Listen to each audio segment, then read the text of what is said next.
she's had a stellar career in broadcasting. She's smart, she's beautiful, and she holds her own as one of the top 3 network news anchors. But she's undeniably saccharine. And now Diane Sawyer has added even more syrup to the soup.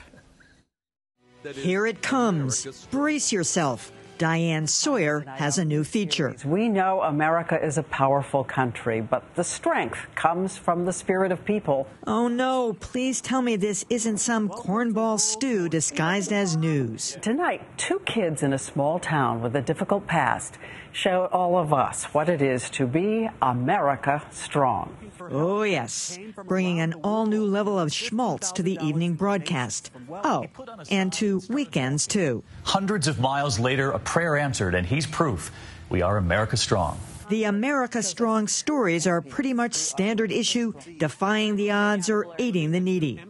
The guy who walked 250 miles to find a kidney for his ailing wife. The 7-year-old who was supposed to die of renal disease but lived to meet his heroes, the Washington Redskins. What's up, man? What's up? How you doing, baby? Or the 72-year-old man who reached out to a stranger, a teenager paralyzed in a car accident. Helping make others America strong. In fact, so insistent is ABC on getting that phrase in there that at times it feels like a journalistic shoehorn. A kind of angel swooping down, both defining America strong. Yeesh. The launch of the series came just 1 month after the Boston Marathon bombings. It's unclear whether the title for the series was inspired by the Boston Strong slogan. Regardless, it's one thing for a sweatshirt to promote patriotism, quite another for an evening newscast. I just feel very uncomfortable with this. And it's not the stories, it's not the features. They are wonderful, they're uplifting, they're heartfelt. But it should be presented straightforward. Anytime you add any kind of a slogan or a jingoistic phrase like that, you're pushing another kind of agenda, which I just don't feel belongs on an evening newscast. I mean, even if it were in a softer news format, I think I might feel better about it. But it puts it, and some of the others are going much stronger. I mean, CBS News has made such a strong push to be much harder and much tougher in their news. And I'm a complete convert to CBS, I have to say, for that reason. Are you going into diabetic shock here? I'm a little worried about you. I mean, I hear what you're saying. I would just say that I'm a sucker for these kinds of stories. It's not the stories. I'm a multiple tissue viewer when stories like this come on.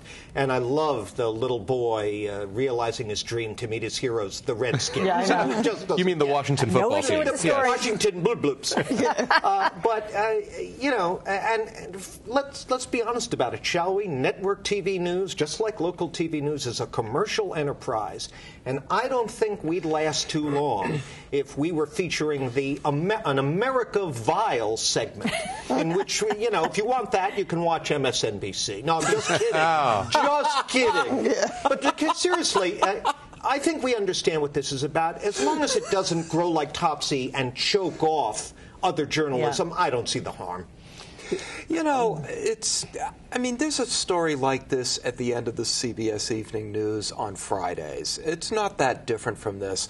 It's not the stories. Well, I'm about to agree with you, Emily, because I think the stories were fine. Yeah. It's the branding that is kind of weird and creepy, and it makes you feel like it isn't just this is an amazing story about a one-arm basketball player. This is an amazing story about a one-arm basketball player who is brought to you by ABC News and America Strong. And that just, or this idea that it's only in America, when there are stories like this all over the world. Well, yes, absolutely. Absolutely. Yeah, it's interesting on the ABC News website, the web address that it's on, it doesn't say America Strong, it says Good News. And I think that would be a better framing for this same sort of idea. There's certainly a perfectly fine place for good news stories and happy stories in the news. It is that American angle that's a bit much. It doesn't bother me that much, in part because I think we have an expectation that, broadly speaking, American media is going to be more interested in the American point of view and be more in favor of the American point of view than strict journalistic neutrality would require. And I think that's particularly true in broadcast media. So it doesn't bug me an enormous amount. But yeah, I think it's a framing that I think is of the Boston Strong sort of moment that it seems pretty clear to me that the timing makes sense.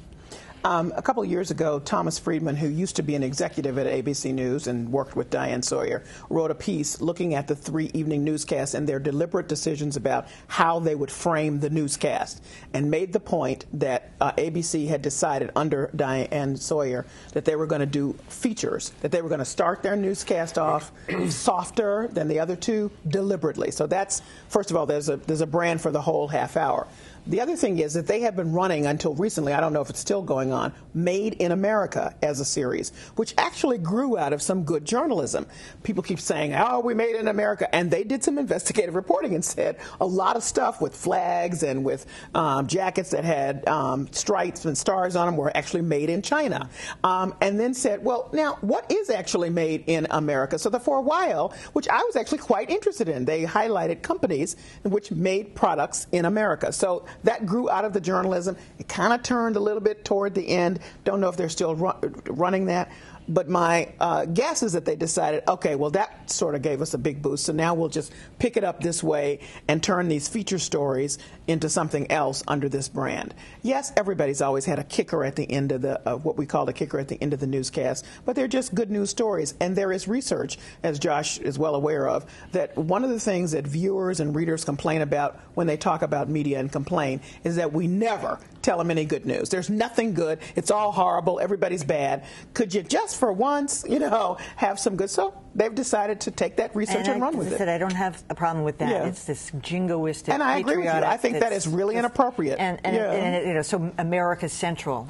It's totally inappropriate. It really bugs me, Josh, as you can tell.